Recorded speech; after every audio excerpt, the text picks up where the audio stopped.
Martinez. He is, You know me, actually. yes. Delia hired me about 100 years ago as a teacher. She bucks the system and hired And Terry is running for office again. And I don't know if I can endorse a candidate officially, but Terry's awesome. He's here, and look what he's doing on a Saturday.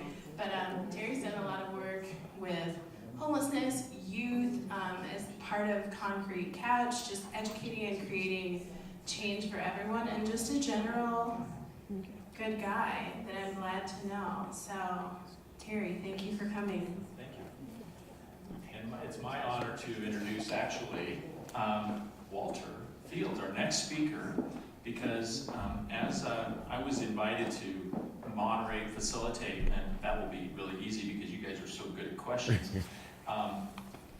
He is an activist that is really about making sure that our schools are providing services to all kids. And I will tell you, I'm an educator. I retired after 31 years. I did lots of things. I've been in schools. I was a leader in a school. I was brought there because they were not treating all kids the same. And I was told this, that you need to change this. So we still, in Colorado Springs, in the last few years, need that level of intervention and activism in our schools. So Walter is a nationally recognized journalist and educational activist, so I'm not going to take any more of your time. Come on up, and I want to hear what he has to say, because he's talking about parent engagement. That's the empowerment point. And in my schools, getting parents involved meant success. And if you're involved, and if you can encourage parents to be involved, no matter what it is, that's part of the success. So Walter, I'll let Thank you you. take it over. Thank you. As I get my technology straight here. I didn't give you enough warning. Thank you for letting me undo you. Oh, no problem at all. It's part of what we have to do.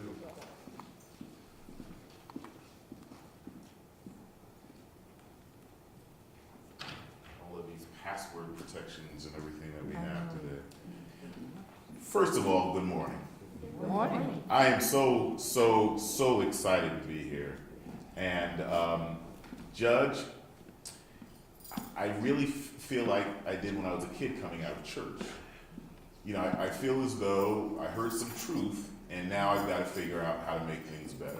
That was such a powerful and sobering presentation. And for me, it resonated personally because in my town, 2 years ago, after our 4th of July fireworks, black youth were assaulted by our local police department. They were simply trying to get home from the fireworks display. And they were actually marched out of town to a nearby town that borders our town. We're a predominantly white suburban community. They were being marched to a predominantly black urban city, which by the way has a curfew, so they could have also ran into problems had they crossed the border. No one believed these kids except for one of our high school teachers who's an activist who called me and said, I'm hearing stories about July 5th that are really bad. And so he went to the Board of Education to raise this issue. The Board of Education did nothing. He called me, he said, look, I'm going to file for an Open Public Record Act request to get the video from that night. Our town has cameras stationed throughout our community, and we know that our police have dashboard cameras. They refused to release it, and that's when I got involved, and I insisted they released it. I called for the resignation of the police chief, finally only because it was a historic state Supreme Court ruling that said that police videos were part of the public record and had to be released. They finally relented and released the video. And when we saw this video, we couldn't believe it. So, see a young man who was body slammed, they're pepper spraying our kids. At one point, as they're marching them home, they tackle this young man and one officer kicks him in the head. Oh. And so, myself and Mr. Whitaker, who is the teacher, we held a march It was actually on the Safe Streets National Night Out. And we converged in our city council and demanded that our chief of police be terminated. And the township council did demand his resignation, as well as the captain, and they're both gone. So Wow. those statistics mean a lot to me. And I will also tell you this, when I hear those statistics, in the state of New Jersey, our major newspaper, the Star Ledger, just did a report on the use of force by police against African Americans. My town was number one.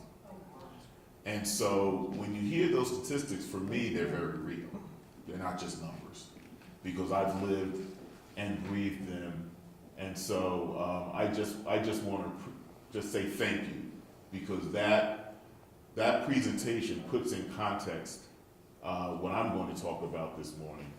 And, you know, from that point, let me just say, my remarks this morning, really, I'm going to dedicate to my former principal, Harold Bloom, who died a week ago.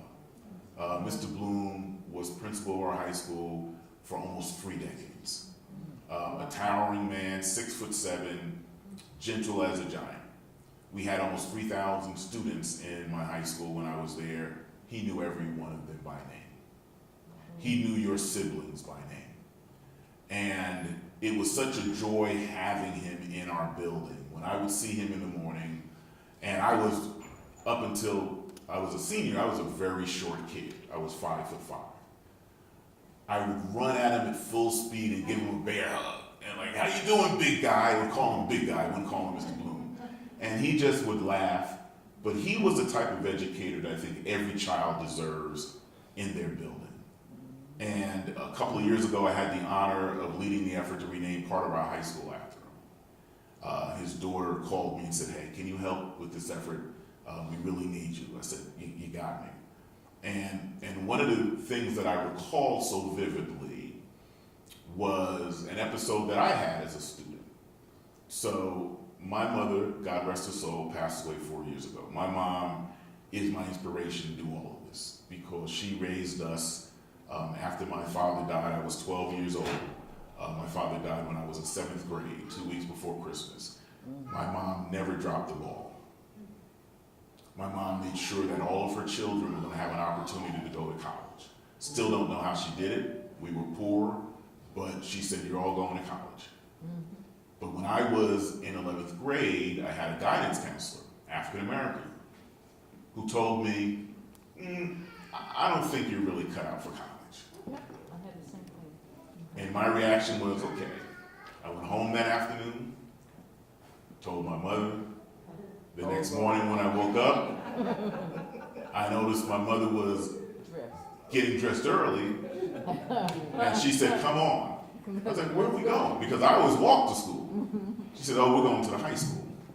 And she walked into Mr. Bloom's office, explained what happened, and within an hour I had a new guidance counselor.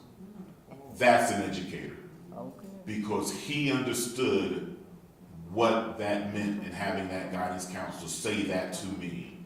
And I love him for it, and I gotta stop talking about him because I'm getting a little teary-eyed. And I really mean that, because I know I've been blessed and fortunate in my life that I've had people in my life, many of them educators, who made the difference. I come from a family of educators. One of my cousins is the Teacher of the Year in the District of Columbia this year, and one of the 4 finalists for National Teacher of the Year. My sister was Teacher of the Year in Syracuse School District. My grandmother was a teacher. My cousin, Air Force Academy graduate, now a North Carolina State Senator, sits on the Education Committee in the state legislature in North Carolina. So education for my family was critical. And so this isn't, for me, work. It's really about mission and purpose. And so my story begins with my daughter, Jordan, who bright, gifted, black girl magic all over her. 8th grade comes around, and she has to be given an assignment for 9th grade mathematics. Very gifted in mathematics, scored advanced proficient in mathematics on every statewide assessment from 4th grade to 8th grade. Had an A in math. they were recommending her for a lower level math. When we got the letter, my wife and I, whom we've always agreed, been married 26 years, we've always agreed that the number one priority in our house was our daughter. So when anything was affecting our daughter, we dropped everything. So we went to the school and met with the principal. And I said, read the policy on class assignment out loud. He read the first paragraph, and it was clear my daughter should have been in an advanced class. I said, be quiet, the meeting's over. I said, I will pick the class that my daughter will be in. And she was in an advanced class as a 9th grade student. And her troubles didn't end though, because come 10th grade, she had a teacher who exhibited everyday bias. She was in an advanced Algebra 2 class. She was one of only 7 black students in a class of 33. Half the black students dropped out by the end of the year. Because this teacher every day would tell the black students, oh, I don't think you belong in this class. You should be in a lower level class. And that's when I communicated with the ACLU. We filed a civil rights complaint against my school district, which they had to settle on my daughter's behalf. So just know that this worked for me, and I'm so appreciative to come out here. It's not about career. I didn't intend to do this. I was swept up in it.